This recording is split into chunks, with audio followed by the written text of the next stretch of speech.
How's everyone doing? Good morning, good evening, good afternoon, whatever time it is for you guys. It is Monday right now, the 27th of September, and it's been just a few days since the release of D-BT03 in Japan, and luckily enough, we already have some results, and we kind of tend to do this pretty often now, kind of look at early results and see what the kind of like first pop-ups of the meta are, and kind of see like what the deck building is looking like in this new meta as well. So today I wanted to do a video where we kind of just like take a look at some of the topping decks of this last weekend. These were basically all team tournaments, so because of that we have quite a few tops to look at. Of course, keep in mind that with team tournaments there's always this chance that there's one player carrying the whole team while the other two are just kind of like, you know, getting wins here and there. So there are some pretty surprising additions to the tops here, but we don't know the individual records of these players for now. So for now, just kind of like look at it as like, okay, interesting decks, but we don't really know how these players did.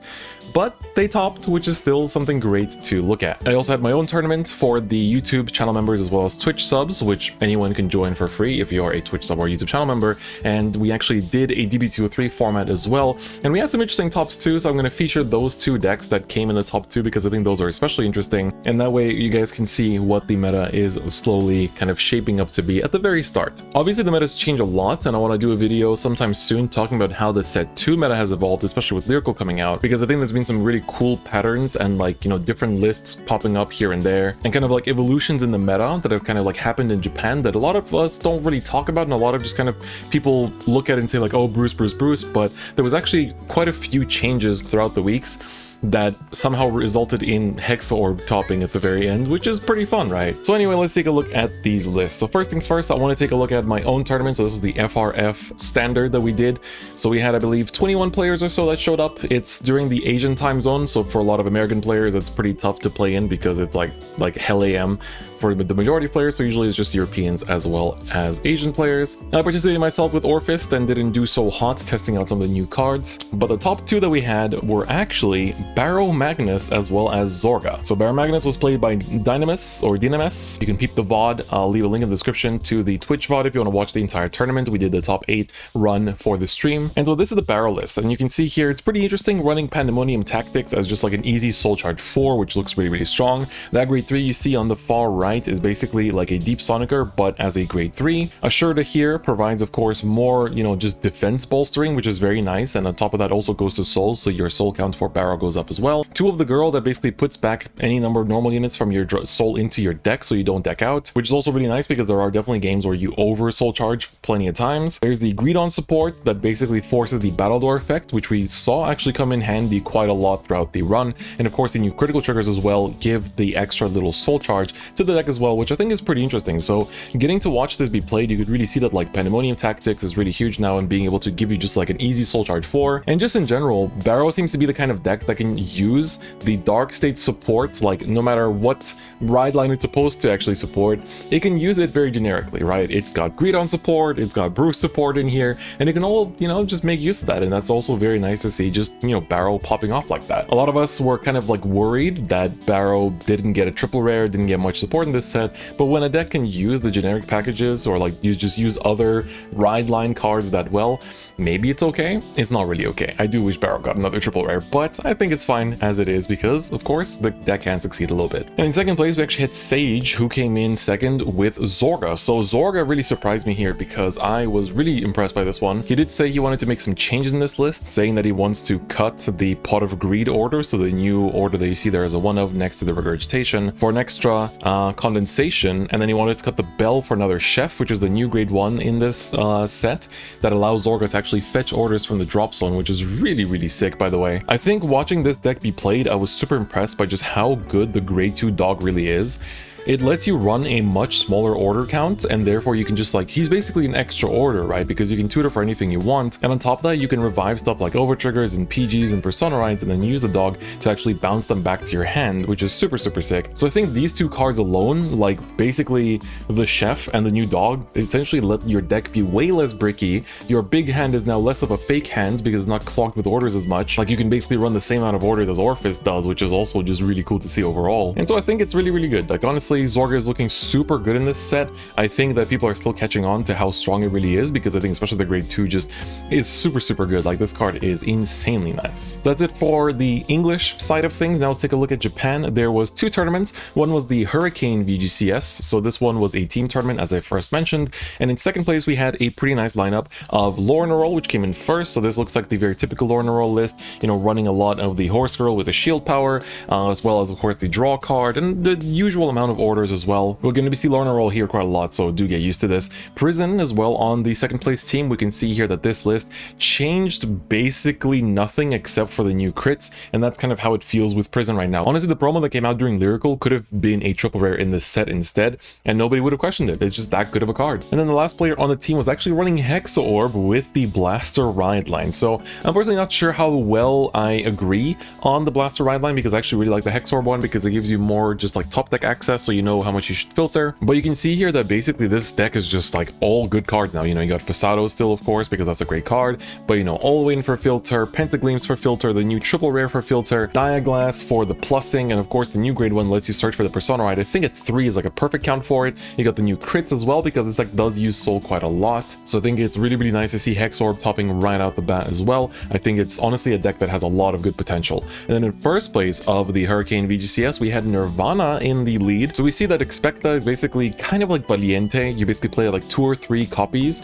and I'm personally a big fan of the grade 1 that gains like shield power depending on how big your opponent's drop zone is. But we see a lot of Japanese players running the Himena, which is the overdress searcher, which I do agree is a great card, and also playing 3 copies of the regular Verena, and I guess it's just to make sure that you don't actually, you know, miss it from the search.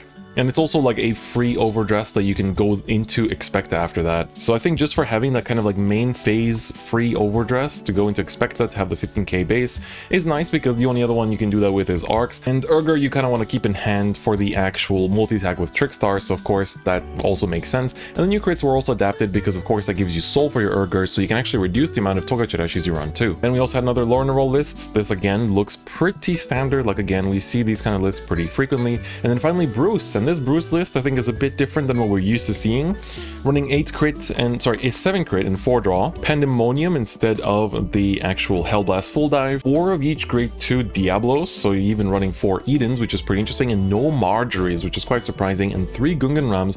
Gungan Ram I've seen a few lists now, and it's quite interesting to see this kind of build. I guess it's just because you have a lot more excess soul in this build and you still want to plus, you know, the way that like Marjorie would let you plus normally, but I guess now you rely on Gungan Ram to plus, so it's quite interesting of a list as well. Then the other team tournament that took place was the Yama nokami VGCS, and so we have 4 spots of teams, so from 1st to 4th place, so that's quite a lot of lists. In 4th place we had another Verena list, and this one looks quite similar as well, even further reducing the Togachirashis because of the new crit, still running 3 regular Verena and 3 of the Expecta and 4 of the Himena this time, really prioritizing Himena, and you like to see that. I also love how base rarity this list is. Even the Nirvana I think in the right deck is a common, which is kind of cool. Like sometimes there's like this aesthetic about like base rarity decks, you know, just like how max rarity looks beautiful, like base rarity sometimes just has that kind of like clean feel as well. Then we finally see a Bastion list here also in this 4th place team. As you can see, like this is basically the old list, although the pistol coming back is definitely a bit of a surprise, because like it's not that you got a tremendous amount of countercharge in this set or anything, so that coming back is a pretty interesting surprise, I would say. So this is definitely like a more set 1 type list. And then we have Bruce in 4th place as well, and this is a list that I quite like myself because it still runs Marjorie, but at 2, Hellblast full dive is still here at 4, 3 of the Dober, not running the new grade 1 double rare by the way, which I've seen a lot of players say is just a bit too counterwise expensive. We also see the new crits of course for the Soul, Leonard at 4, Derek at 4, and 2 Edens. Overall ratio wise I really like this list, and the trigger lineup as well I quite agree with too. 8 or 7 crit and then 3 or 4 draw, I think it might be the way to go, but honestly I like Rainbow quite a lot too, so I'm not sure how we're actually going to pace that out. But the Gear Dober really does a lot of work for just like the multi-attack combos in the arms of a good Bruce player. So I quite like this list. I think it's definitely quite strong and it has like the right idea going through it. Then the 3rd place list, we start off with a Seraph Snow. So we can see Seraph Snow here really hasn't changed much either. It's outside of the new crits. So again, tried and tested, still playing the hand Prison Order, which we've seen a few decks be cutting so far. Then moving forward, we have another Bastion list, and this time it is running Refersos, but not running the new order. But I think this list is still quite good because Refair Sauce, I think a lot of players are seeing it as like a nice 2-up, and 3 I think is also a fine number of copies to run as well. And in general, like, it's just seems like a tried and tested Bastion list, as we've seen a lot. But the third member of this team I think will be a lot of people's interest, which is Greedon. So he runs quite a few interesting things here. So the Greedon has Gunganram as well as Expeller from the older card. So Expeller of course lets your Vanguard get plus 10k, which for Greedon is super important. 8 crit 3 draw I think is definitely a good way to go about it as well. He runs the grade 3, which gains like a lot of power as well. It's a generic card, but it looks a bit more Greedon themed. So if that's going to be your only standing rearguard, I guess it's not bad because of course it's going to be the strongest one. Overall, I think a lot of people like weren't looking at Greedon as such strong of a deck, but seeing it get a top like that is also very interesting. Basically all the Dark States ride lines are getting tops this weekend, which is definitely cool to see. In second place, we start off with Bruce. This is once again another different build. So this time it's not running any of the Gear Dobler, and it's running 4 Marjories, 3 Edens, and then 4 Derricks, 4 Lenards. The full Rainbow trigger lineup, which I like a lot, you know, 4-4-4 and then 3 draws, and still running Hellblast full dive, so not going the way of the Pandemonium tactics. I think it really is a question of like which order do you choose. Playing both of them feels like you're just running too many bricks. And even now, like, look at this, right? You're running 8 grade 3s that aren't your persona, right? So 11 grade 3s in the main deck in general, which can definitely get a bit cloggy at times. Like, I've definitely lost games as a Bruce player in set 2 where my hand is just like 2 orders, 2 Marjories, a persona, right? You know, and it looks like I have a big hand to my opponent because I'll have like a few other 5k shields in there, but honestly it's like super fragile, and that can definitely be the demise of this deck too. Then the second list of this team was Lorna Roll. I think this one again is basically the same list that we've been seeing over and over again.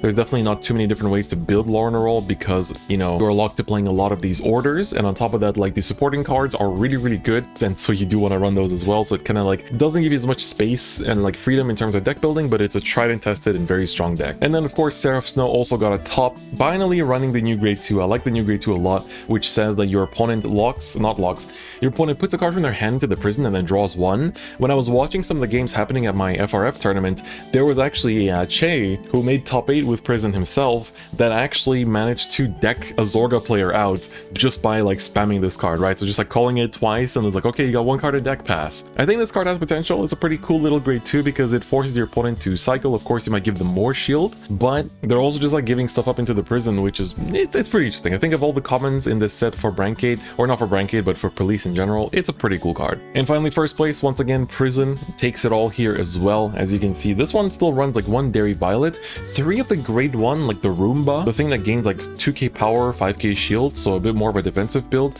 Haven't seen that card in a long time, so it's definitely quite interesting to see it actually be shown here. But it's not running the kind of like, you know, Hand in Prison grade 2 or anything like that, so it's a bit more of an older build, but still, you know, doing great work. Even not running the new crits either, right? He's just playing full on, you know, 8 of the 5k power crits here instead, so quite literally no new cards. There was also of course Lorna Roll on this team too, once again a very similar build to what we've been seeing so far. But of course the third member of the winning team is quite interesting because it was Magnolia with 3 DSRs as well.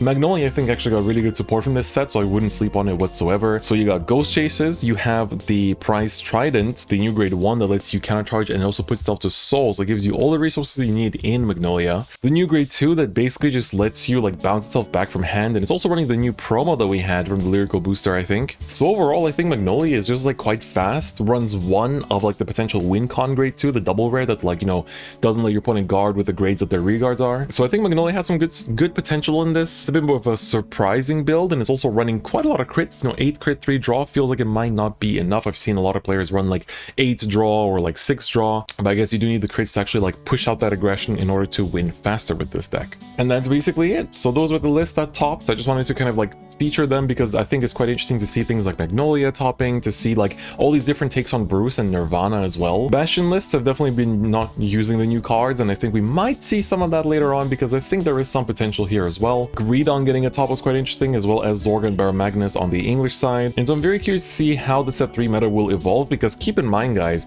set 3 meta will probably be our BRO meta as well for the end of the year large scale competitive remote fight event. So if you're looking to win some prizes, you really should should be paying attention to this meta because this will be the most important one. Over the weeks to come, I really hope that we get to see like maybe like a Flagberg top or a Gravidia top somewhere here as well, because I think those decks are also quite cool, and it goes to show that the new ride lines can definitely fight with the top decks as well. And I like to see all these like different iterations on Bruce and Nirvana, and I can't wait to see how it's going to evolve, because those decks in particular have such a strong card pool right now. Same with Bastion. Honestly, a lot of these decks, you know, there's a lot of decks like Seraph Snow and Lornerol where they have like really good cards that you want to be playing and there's not much wiggle room, but then there's stuff like Bruce, Nirvana, and like Bastion that really just have like so many interesting options available to them, and it's hard to say which build is better for now because we're so early on in the set's lifetime. But I really can't wait to see like players actually explore different ideas and see if they come out on top. But anyway, that's gonna be it for me today. If you guys like this, make sure to give the video a like, and if you haven't already, please do subscribe as well. Probably be watching some tournament games if we can find any on my Twitch stream, so if you want to see these new decks in action, make sure you follow me on Twitch as well, link in the description. But anyway, that's it for me today. Thank you so much for watching, and I'll see you guys next time.